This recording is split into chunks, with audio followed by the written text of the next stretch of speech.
Matagumpay na isinagawa ng Philippine National Police ang closing and awarding ceremonies ng 2026 PNP Summer Sports Training and Recreational Program sa Camp Crame nito lamang ikadalawa ng Hunyo bilang pagtatapos ng 5 linggong pagsasanay at mga gawaing pampalakasan na nilahukan ng mga kapulisan at ng kanilang mga dependents.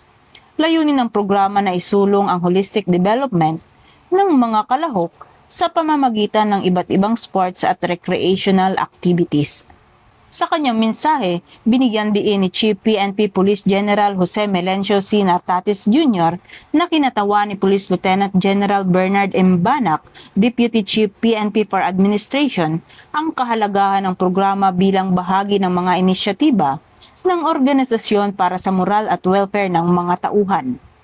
Ayon sa mensahe ng PNP Chief, mahalagang mapanatili hindi lamang ang kahusayan ng mga kapulisan sa kanilang tungkulin sa paglilingkod sa bayan, kundi maging ang matibay na ugnayan ng kanilang mga pamilya at ang paghubog sa kanilang mga anak at dependents.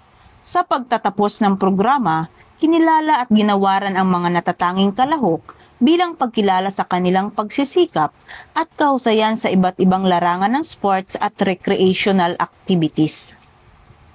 Pinagtibay rin ng aktibidad ang PNP Focused Agenda sa personal moral and welfare na nagbibigay diin na ang kapakanan ng mga tauhan at ng kanilang pamilya ay mahalagang salik sa pagpapanatili ng kahusayan at kahandaan ng organisasyon sa pagtupad sa adhikaing bagong PNP para sa bagong Pilipinas, serbisyong mabilis, tapat at nararamdaman. Mula dito sa Campo Crame, ako ang inyong PNN correspondent, Patroluman Dara Palogni, alagad ng batas, tagataguyod ng balitang pulis.